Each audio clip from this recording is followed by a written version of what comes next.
Now, I'm going to tell you a real story, and it's the story of Noah. Now, if you heard it before, don't give it away, because there's some surprises in it.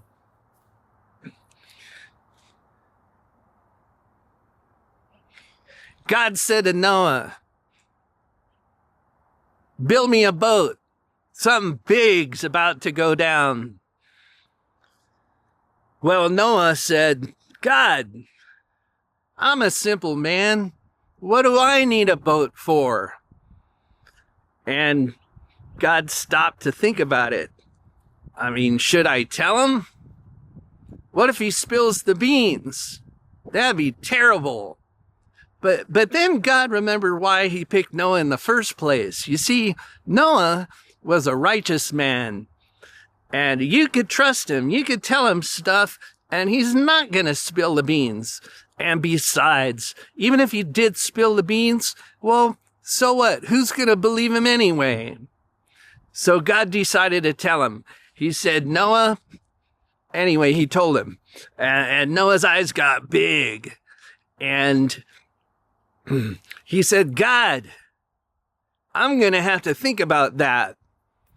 And God said, well, don't think too long, because this is a once in a lifetime offer. And I would hate for you to lose out. And Noah said, don't worry, God. I'll let you know in a couple days. A couple days went by. No Noah. So God, knocked on the door, and he said, well, now let me ask you this, okay? What would you do if God asked you to build a boat? I know most of us, we would probably head straight for the psychiatrist and say, hey, doc, you're not going to believe this, but God talked to me and he wants me to build a boat. Should I do it? Or is it all in my head? Right? That's what most of us would do. But Noah's not like most of us. No way. And I mean, some of us, if God came and said, hey, build a boat, something big's about to go down, we would say, hell yeah, I'm in. And so anyway, the 2 days went by and no Noah. And so God came a knocking. Oh God, I totally forgot. You know what? I'm in. Yeah, just like that. I mean, that's the kind of guy that Noah is he wanted to do the right thing. So he says to God, God, I'm in, but I don't know how am I supposed to make a boat? And God said, don't worry about that. We got people who do that sort of thing. Okay? And Noah said, all right. And so Noah packed his trunk and he hopped a steamer for Newport News, Rhode Island, because that's where they build the big boats. And he was going to need a big one. I'm not going to tell you why. We'll get to that part soon enough. So anyway, he arrived in Newport News and he stopped to rent a horse whose name was Daisy. She was a cute little thing with a hat and, flowers in her hat. And she she really liked Noah. I mean, a lot. Like she'd be licking his face and Noah'd be like, stop it. Anyway, so now he's got his horse and he rode into town and he stopped at a bar called the Minnow, which is where God told him to meet a guy. The guy's name was Jonas Grumby, the skipper. And Noah arrived and he tied up his horse to hitching post is what you call it. And he went into the bar and there was a skipper behind the bar, and he waves at Noah. Hey, little buddy. Now, I just want to stop for a minute because you're thinking, well, what? This guy's some fancy, big-time shipbuilder. What's he doing working as a bartender? Well, this is in the height of the Depression. So everybody was working at least 2 jobs. I mean, it's kind of a shame because the skipper, he was already famous for building those, the icebreakers. He built one that it was the one that cut through the Guadalcanal. I mean, that's a big deal. That meant that the U.S. Navy could cut straight through the Guadalcanal and head over to Japan without having to sail around the Horn. Okay? It changed the course of the war.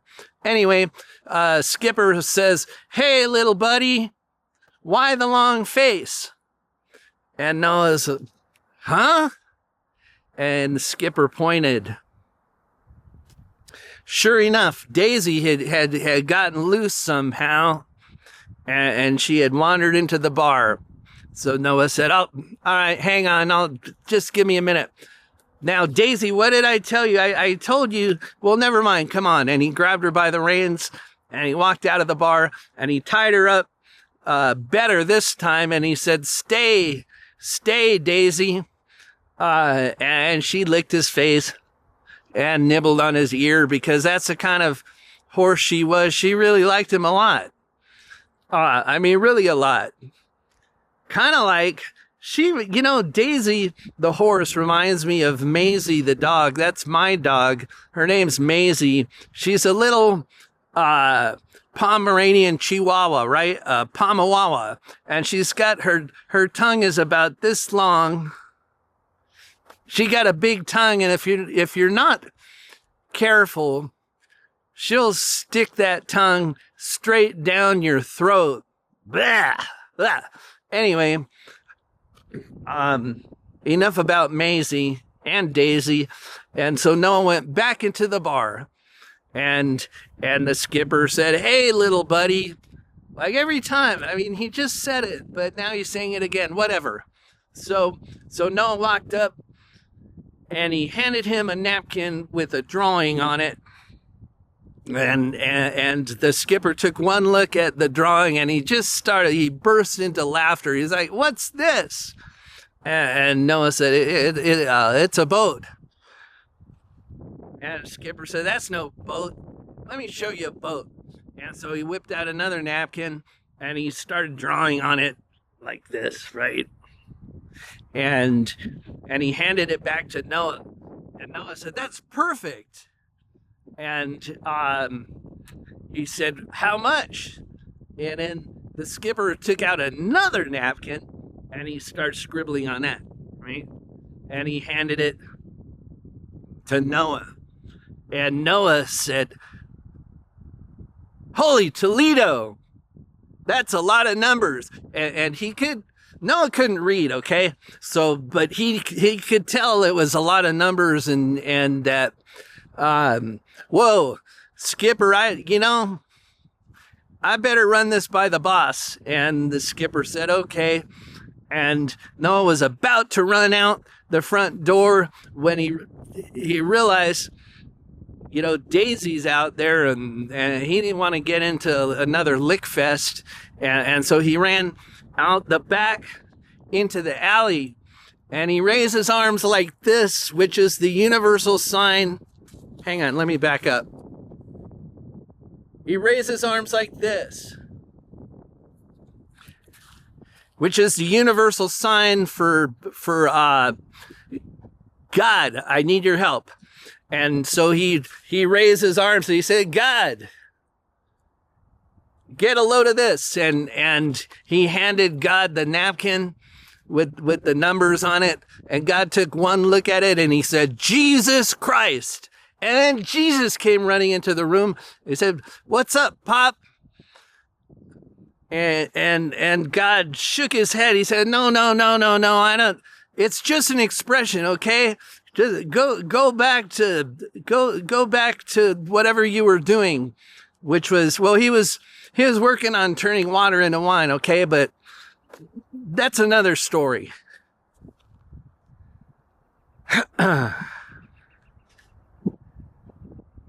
God took another look at the napkin and he said, we don't need one of those fancy icebreakers like the kind that broke through the Guadalcanal, which allowed well, you already know that. No, have them make it out of wood and maybe just a little bit of copper trim. Okay? Nothing fancy. We don't, we're not busting through ice. As far as I know, some ice might be good. No. All right. Anyway, and also be sure and ask him for net 40. Okay. Can you remember that? Net 40. And Noah said, net 40, net 40. What's net 40? And God said, never mind. Just he'll know what you're talking about. And Noah said, okay, net 40. Okay, I'll remember it. And so he went back into the bar and he looked around just to make sure that Daisy, the horse, hadn't got loose again. And she hadn't. And there was the skipper and he said, hey, little buddy, as if he hadn't already said it twice. And so then he said, the skipper, he said, well, so what do you think? And Noah said, you know what? Could you just build it out of wood? Maybe just a little bit of copper trim. How about that? And skipper said, sure, I can do that. And then Noah said, let's see. Oh, and there's one more thing. Oh, it's got to be net 40. And the skipper said, little buddy, normally what we do is, well, we ask for 50% up front, and then the balance is due upon delivery. That's how everybody does it. And so Noah reached into the pocket of his garment and he brought out a letter of credit and he handed it to the skipper. And the skipper took one look at it and he's like, wow. And Noah nodded his head and he pointed up to the sky. And the skipper said, okay, net 40 it is. Now, it's going to take me a while to build this boat. Noah said, okay, well, how long? And the skipper said, a year. And Noah said, a year? I don't know. That's a long time. I don't know if I could wait that long. And the skipper said, well, you know what? Tell you what. How about, what are you thinking? What, like 6 months? And Noah said, yeah, I was thinking 6 months would be all right. And skipper said, well, I can do it. It's not going to be easy, but I hate to say no. So I'm going to do it now. Here's the thing, though, is that I got to charge you, whatchamacallit, rush charge. Rush charge, that's it. I got to charge you a rush charge, 10%. And Noah went like this. Just because in the situation, well, that seemed like the thing to do. And he said, okay, that seems reasonable.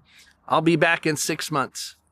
And so off he went, him and Daisy, off into the sunset to gather the animals. Now, I don't know if you ever gathered animals before, but it's not easy. It's a lot like herding cats. And Noah had to scour all four corners of the known universe to get the animals, right? And God was very specific. He said 2 of each, okay? 2. A male and a female. And Noah's like, huh? What? Why? And God said, well, come on, the male and the female and Noah said, oh, okay, I get it.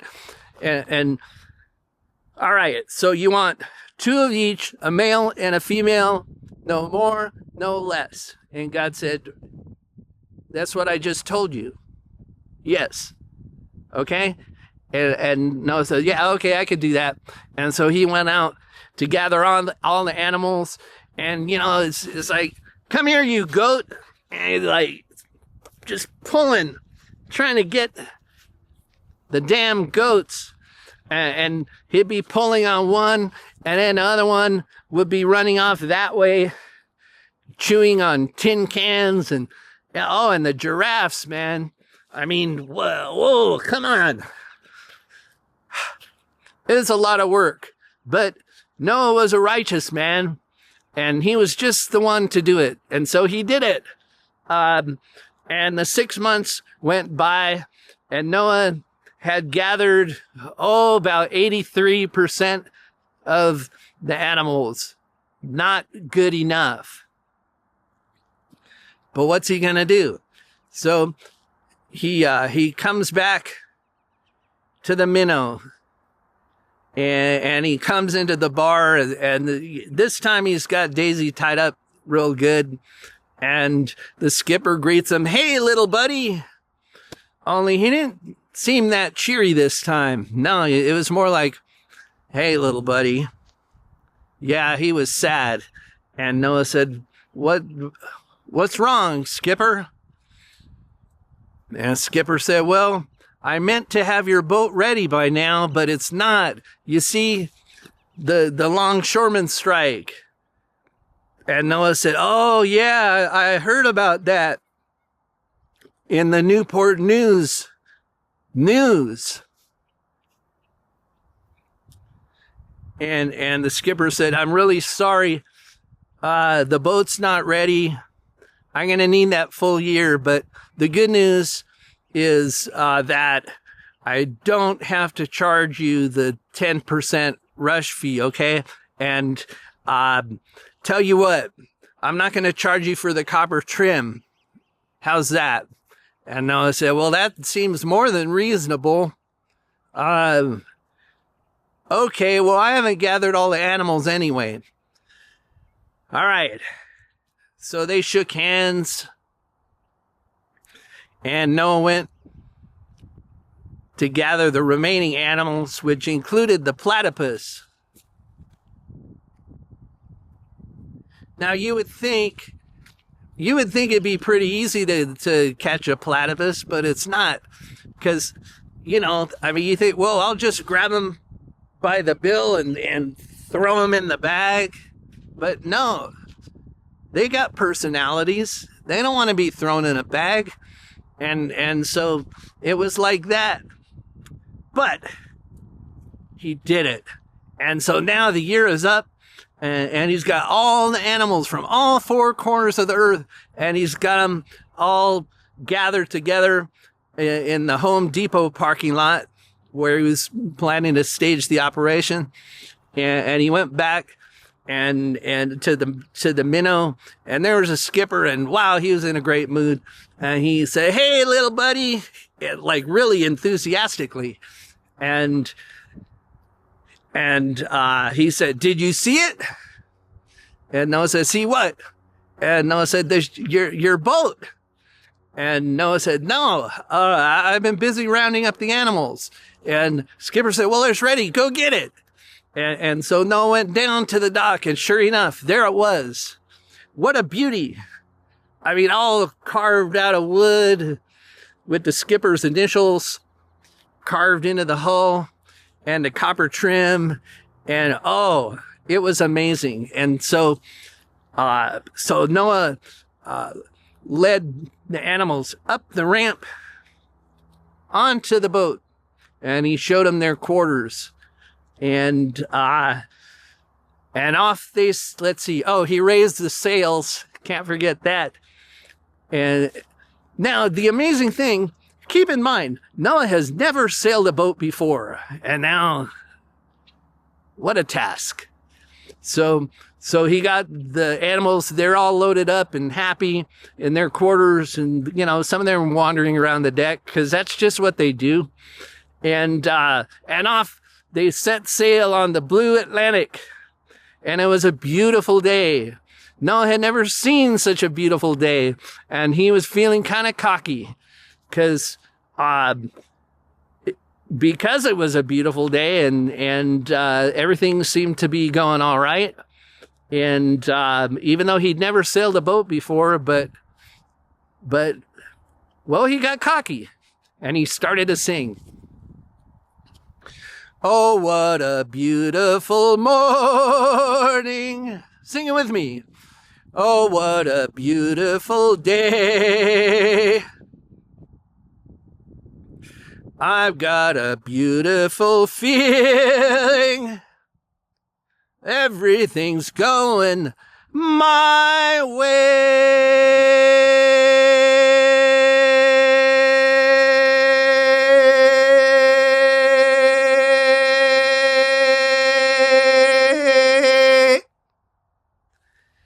Hey,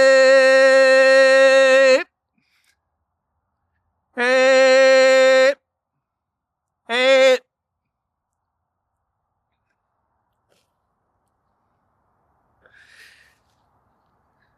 You know what they say? When you get cocky, it's not good.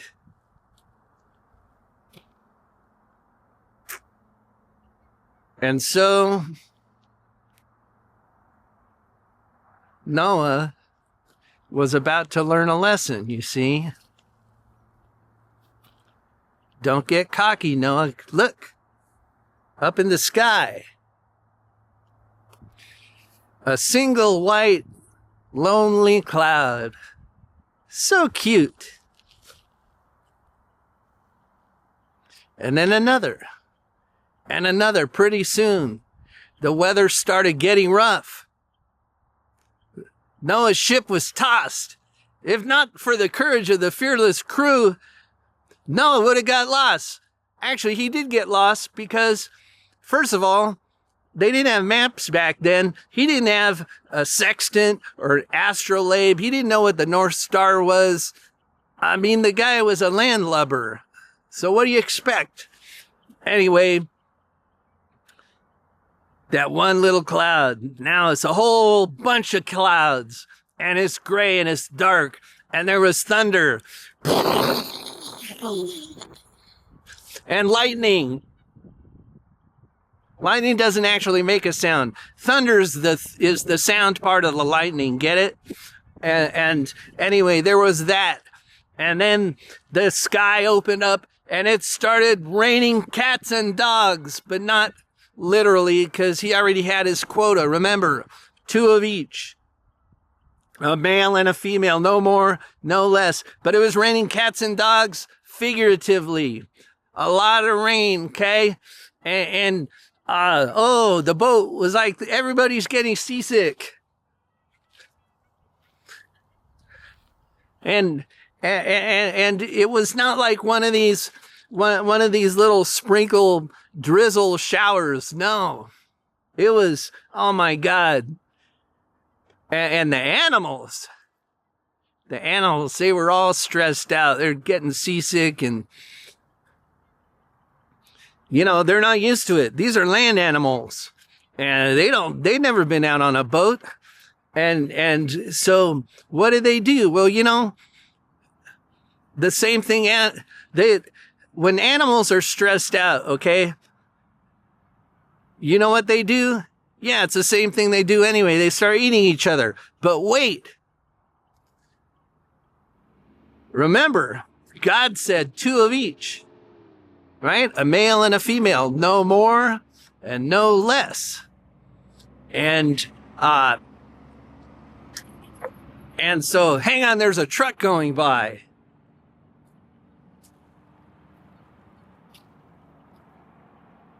All right, quiet on the set.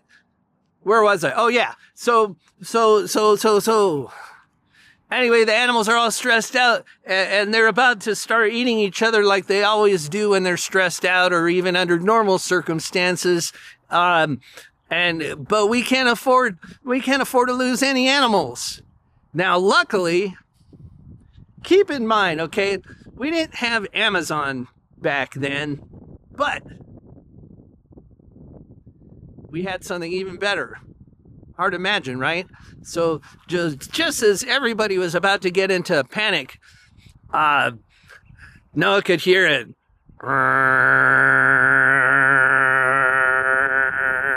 Thunk. Big old cases full of Purina puppy chow, 238 metric tons, courtesy of the U.S. Army Air Corps, who are on their way to make airdrops behind the Berlin Wall. It's called the Marshall Plan anyway. So that's how come all the animals were able to make it, thanks to the food drops. And, you know, somehow Noah and his team, which was small, they got all the crates onto the boat, and all the animals were saved. Yay! Anyway, it rained and it rained. It rained for 40 days.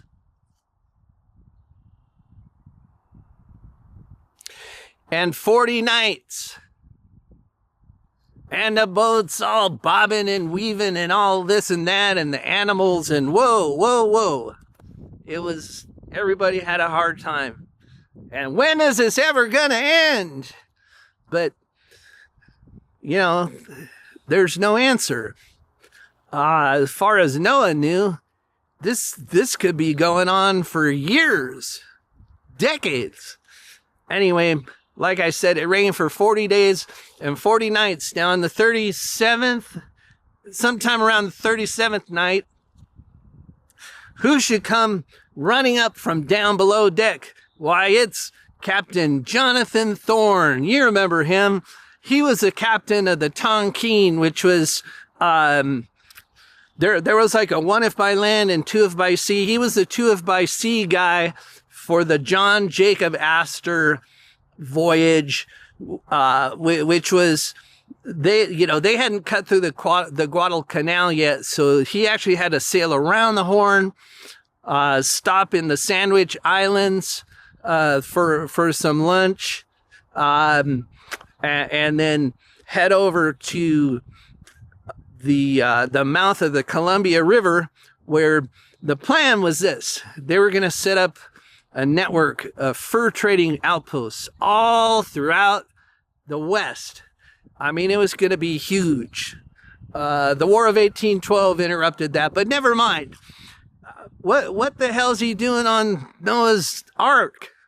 Noah was wondering. And he came running up on deck, and Noah said, "Who the hell are you?" And now Captain Thorne was not used to being addressed with anything but the utmost respect. And he sneered at Noah like, "Who the hell are you? Who do you think you are? I'm Captain Thorne. And I need one of your canoes right away." And Noah's like, "Huh? What's a canoe?" And Captain Thorne dragged him over to the side of the boat and looked over the side and pointed down. And he said, "That is a canoe." And Noah said, "Oh, I was wondering what that was. I thought it was just ballast." Well, anyway, Captain Thorne was insistent. "I gotta have that canoe, because you see the gap in the sandbar at the mouth of the Columbia River is very narrow, and it's very treacherous. And so we got to find that gap before we sail through it. And that's what I'm going to do. So I need a canoe." And Noah said, "Well, all right. I mean, what am I supposed to do about it?" And Captain Thorne shook his fist at him. Come on, man. Give Noah a break. Anyway, so then Captain Thorne grabbed his right-hand man, a man named Aiken. And he said, Aiken, I need you to get two of the Owyhees, Owyhees being Hawaiians, but they didn't call them Hawaiians in those days. They call them Owyhees, all right? So, Aiken, grab a couple Owyhees and take that canoe and go find a gap in the sandbar. And Aiken said, no way. You trying to get us killed? And, oh, that made Captain Thorne really mad. And he grabbed Aiken by the collar, and he was a tough old what's what. And he grabbed him and he threw him overboard into the canoe. And you could hear Aiken say, you'll be sorry, Captain Thorne. And then Captain Thorne grabbed the first two Owyhees he could find. There was a guy named C. We don't know his full name. We don't know any of the Owyhees' full names, but he grabbed a guy, we'll call him C, and then another guy named H, and he tossed them into the boat. And so now Aiken and C and H, they're in the canoe, and Thorne cut the ropes. And they dropped into the water.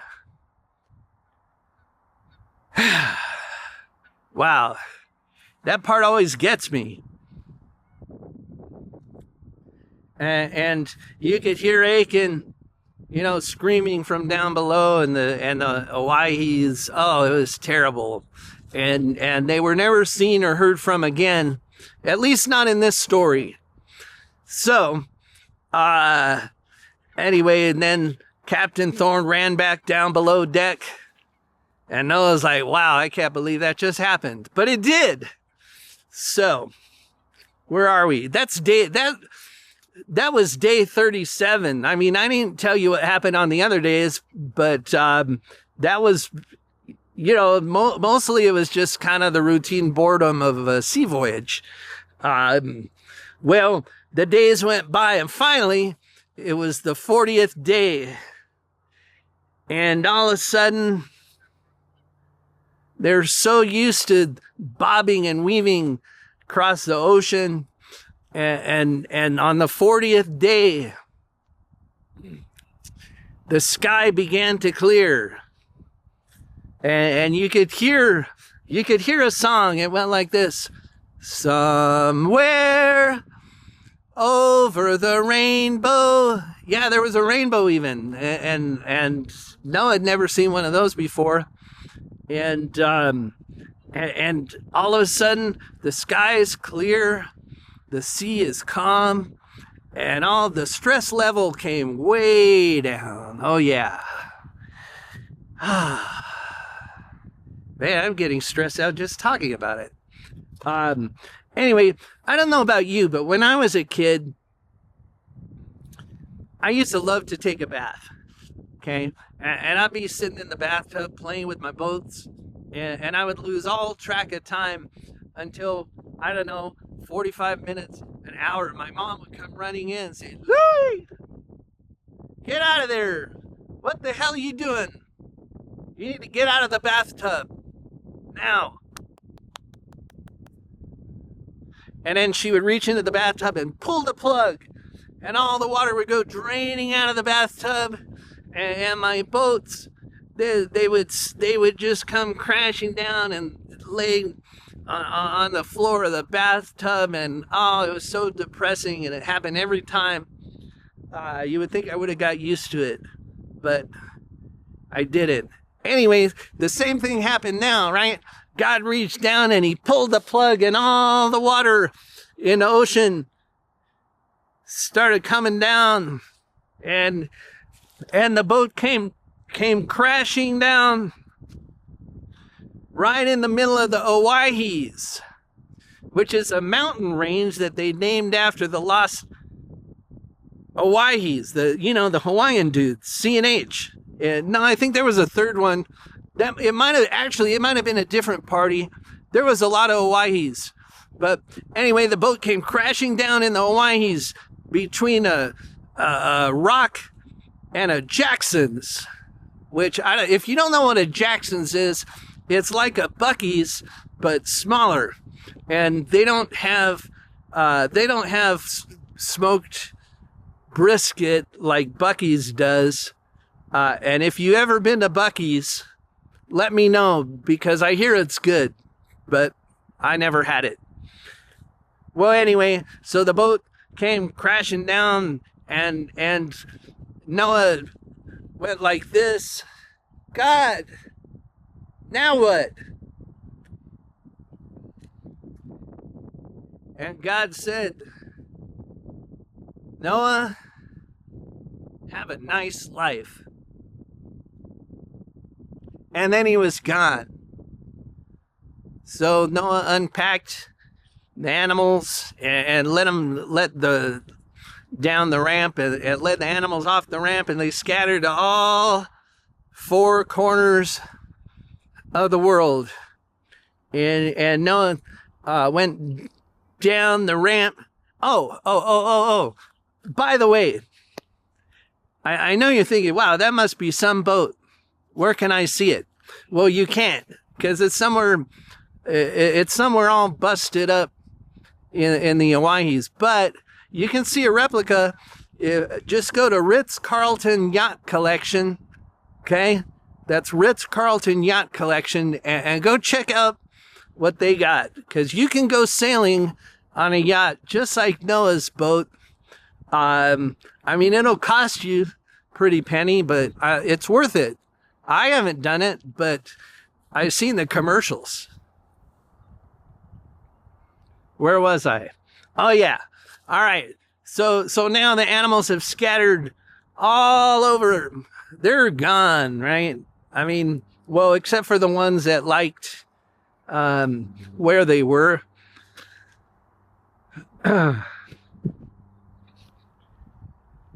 So Noah went down the ramp and he rushed straight into the Jackson so he could use the restroom. I mean, it'd been a long voyage, and anyway, he came out after, I don't know, a couple hours, who knows. He came out and he was hungry, and so he grabbed a fried egg sandwich and he slapped it down on the counter, but there was nobody there.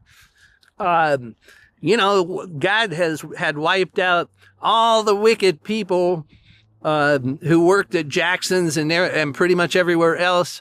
And so Noah reached into the pocket of his garment and he laid a couple of shekels on the counter and some pointy rocks that he used to use for digging.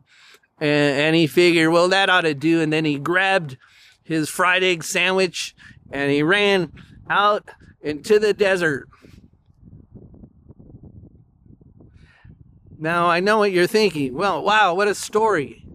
But what's the point? The point is this, is that in an emergency situation, you can't count on anybody except yourself and maybe God, but he's busy. So it's really up to you. You gotta build your own boat or some other kind of watercraft and save yourself. Save your pets. Save your family if you must. And